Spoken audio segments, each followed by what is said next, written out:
What's going on, everybody? Welcome back to the channel. With the very long-awaited sequel, Beetlejuice coming to theaters in just a number of days at this point, I figured it was time to finally take a trip back to 1988 for Beetlejuice.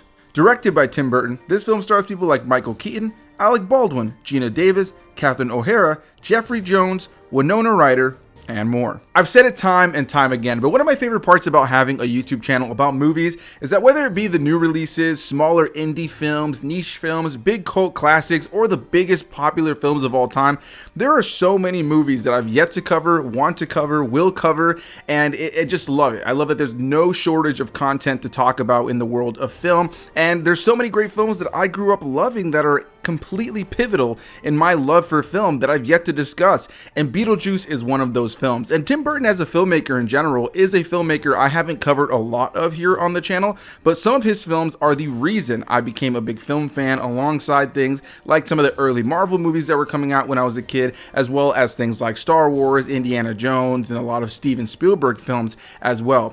Tim Burton is definitely one of those elite filmmakers for me that definitely threw me into the world of filmmaking and kind of gave me that taste for the weird and zany. Outside of things like Tim Burton movies as a kid, I always found myself really intrigued by the creepy cartoons of things. I always enjoyed things like Scooby-Doo or things like Courage the Cowardly Dog, simply because of that just offbeat kind of creepy tone that those shows oftentimes had. And so when it comes down to Beetlejuice from 1988, this is definitely one of those films I have so many fond memories watching when I was a kid. I used to watch it tons of times alongside plenty of other Tim Burton films, and I'm kind of ashamed I haven't covered it yet, but I'm so happy that we're finally going to be getting a long-awaited sequel in Beetlejuice. I hope it's good. I will have a review for it in just a couple of days.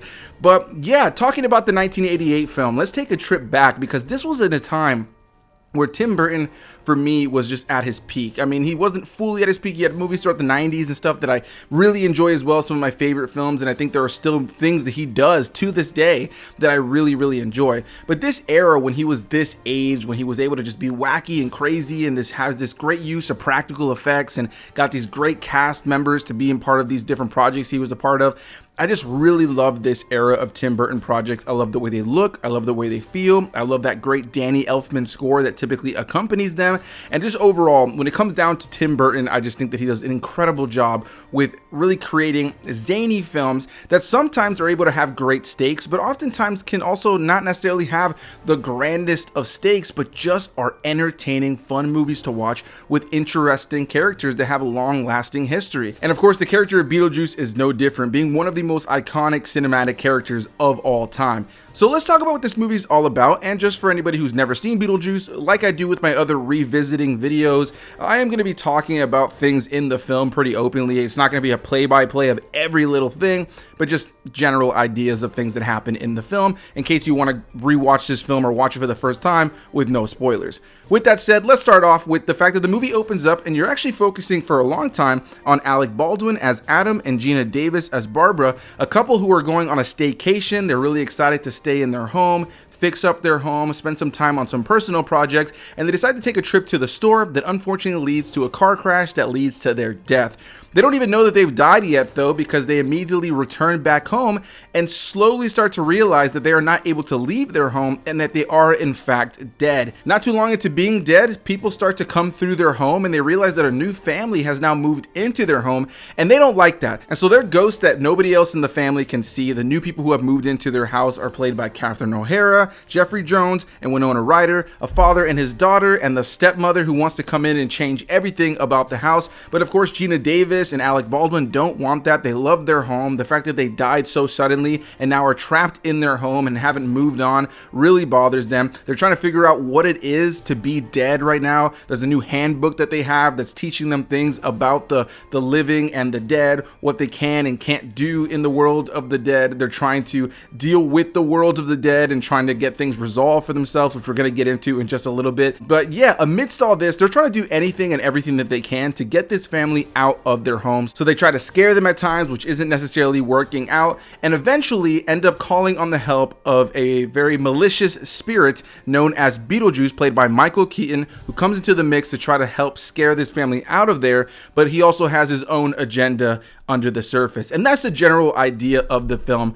Over the course of the film, they end up building a bond with Winona Ryder's character, Lydia, who at this time, when I was a kid, I had the fattest crush on Winona Ryder in this film. And that continued on for many years. It was weird to go back and rewatch this film with the memories of having a crush on her at the time when she's so young in the film. But it definitely brings back those fond memories of being a kid, watching this movie and just falling in love with Winona Ryder. And as I would see her in films as I got older, that continued on. And even to this day, I love Winona Ryder anytime I see her in anything. And so, yeah, they end up building this bond with Winona Ryder's character, Lydia. And as the movie plays out, they maybe realize that while they didn't like this family all too much at first, they really like Lydia. And this Beetlejuice guy is maybe making things a lot worse than they expected he would. And this family doesn't necessarily deserve exactly what Beetlejuice is trying to do. And when you talk about this movie, one of the main things to talk about, of course, is Beetlejuice, the cast in general, but the character of Beetlejuice played by Michael Keaton, who does such an incredible job here. You can tell he was having a great time playing the character. He has so much fun. And one of the greatest parts about this movie, and I heard that they're going to kind of follow it up with the sequel, is the fact that they don't overbear you with Beetlejuice. He's a very overbearing character. He's obnoxious. He's over the top. He's got this crazy, zany voice, and he captures and takes over any sequence and scene that he's in, which makes him a very iconic character, which makes him a fun character to watch, but he's not overdone. He's not overplayed. The movie focuses mainly on Alec Baldwin's character and Geena Davis's character alongside the family who have moved in, of course, mainly people like Catherine O'Hara and Lydia, played by Winona Ryder. I would say that Lydia is probably the third character that they spend the most time with in the film. And Michael Keaton is able to come in there and sprinkle this magic as this really iconic character throughout the course of the film, but they don't use him too much. I think he only has about 15 minutes of screen time in the movie, and I believe I heard recently that Michael Keaton said that that's exactly what he wanted to do for the sequel. So Beetlejuice will feature him as the character of Beetlejuice, but I believe just around the same amount of runtime that he had in this first film, which I do think is the best way to use him as a character. He's the title character. He's the one who's going to give you that magic, but you don't want to overdo it to the point where he becomes annoying, obnoxious, and not necessarily fun. And I think that this movie strikes that great balance of him being this obnoxious character in the mix, but you have all these other characters you're rooting for and care for, that he just kind of becomes this fun kind of cartoon villain amidst all of it. And the moments between him and Geena Davis's character and Alec Baldwin's character, I think, are tons of fun. There's some great moments of humor between all these characters. And all of this is really elevated by the fact that Tim Burton just has such a great eye for whimsical, crazy, zany worlds. And that's some of my favorite stuff when it comes down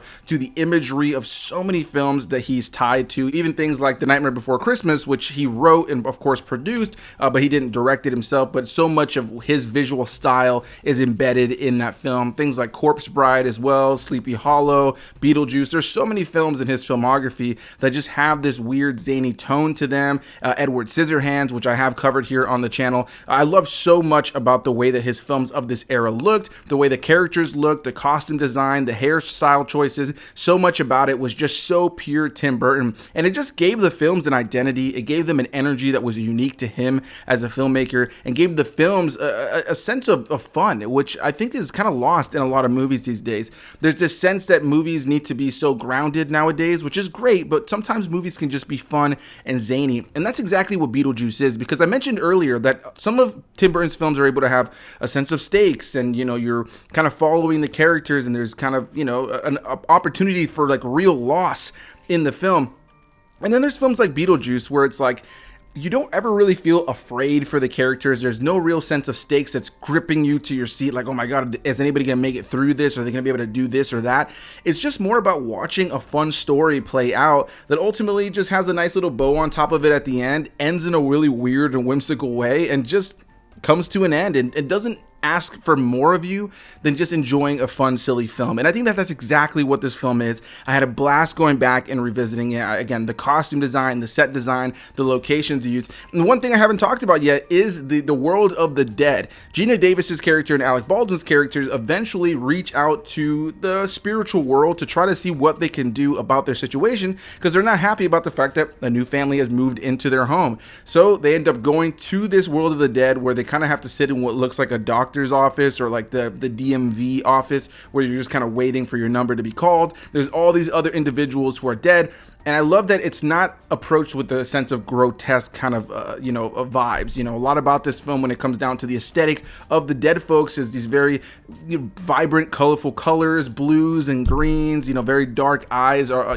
kind of makeup around the eyes, these characters that are like cut in half, or a guy who's literally plastered because he was roadkill, who's, you know, working at this spiritual world office and is just being hung up. You know, there's just so many moments in this film when it comes down to the various spirits that we're introduced to that it's just fun and silly. And so much of this is not only done with great makeup work and practical effects that don't take themselves too seriously, but also fun stop motion work as well. There's so much practical effect stuff that happens in here that I just think that this film is able to capture just such a unique spirit and such a unique tone and identity in terms of how it looks. And I loved any time in this movie that they went to the spiritual world and getting to see these various characters and the way that they died and how that kind of informs how they react to things or how they do things, like their caseworker who is smoking a cigarette but her throat was slit, so as she's talking to them and they're just having a normal conversation, she's got smoke coming out of her neck. There's so much about this film that's ultimately just creative, and I just really had a great time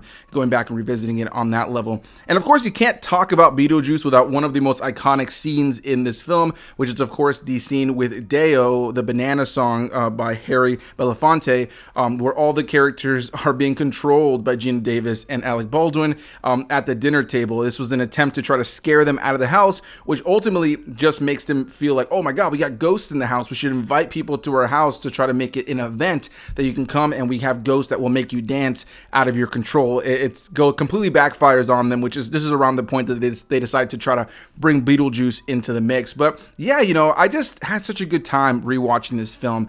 If I had to get critical about it, because of course I talk about films here on a critical level, I do think this is a film that just doesn't have really much of a goal. You know, the real goal at the core of the film is from Geena Davis and Alec Baldwin's character to get these characters out of their home, and they end up taking a liking to the family over time, most notably Lydia, and they kind of change their mind once Beetlejuice tries to come into the mix, tries to really scare and harm these people, and most notably tries to marry Lydia so that he can try to get out of the spirit world and kind of be free. And so of course he has his own malicious agenda under the surface, but what I love about this film is that it's not really about a grand sense of stakes or like a big narrative goal. It's about seeing a fun story play out in a fun world with fun effects and actors who are having fun playing these roles. And I think that is a really interesting balance to strike, because it's one of those movies that could easily be really, really bad if you don't have enough of a sense of direction of where you're headed. And I think that Tim Burton kind of towed that line perfectly here, where you can have a film that doesn't have those increased stakes, but it's just for fun, but doesn't feel like a wasted time. Doesn't feel like a movie that you're just watching and feels like it just kind of came and went and it was fun to watch, but there wasn't much to it. It feels like there's plenty to it. It feels like it's a creative movie. It feels like it's fun, and it's just asking you to enjoy yourself. And that's exactly how I felt every time I watched it as a kid. I'm sure nostalgia is speaking here on a certain level, but rewatching it this time, my wife and I threw it on. We were going to watch only a little bit of it because we actually had to work in the morning. So we're like, all right, you know, maybe we'll watch a little bit. We've both seen it. We'll just give it a rewatch and maybe watch the other half the next morning or the next day. And we ended up sitting through the whole thing, never even had a moment really where we were like distracted or going to do anything else. We were completely locked into the movie, and it felt like it breezed by. I was never bored rewatching it. I was super engaged, and it got me really excited to see what Tim Burton and the crew are going to do with the sequel. I'm so happy that people like Catherine O'Hara and Winona Ryder are returning. I'm really excited to see what Jenna Ortega does in the movie as well, and of course Michael Keaton returning as Beetlejuice. I'm really excited to see so much more about the film. Willem Dafoe's in it as well, and I believe there's a lot more big names in it, so I'm really thrilled to check it out. I'm not expecting a film better or as good as this one, maybe not something that's going to be as revolutionary as this film was in 1988, but I'm looking forward to it. It looks like it's going to be a lot of fun, and I will have my review for Beetlejuice in just a couple of days. So big thanks to you guys for watching. Hit that like button down below, and what are your thoughts on Beetlejuice? Are you a fan of this film? Did you grow up with it like me, or is this a film you saw later in your life you enjoy? Maybe it isn't crazy for you, but it's just something that you think is a nice, enjoyable film. Whatever the case may be, leave any and all thoughts down below, and I'll see you beautiful people in the next one. Bye-bye.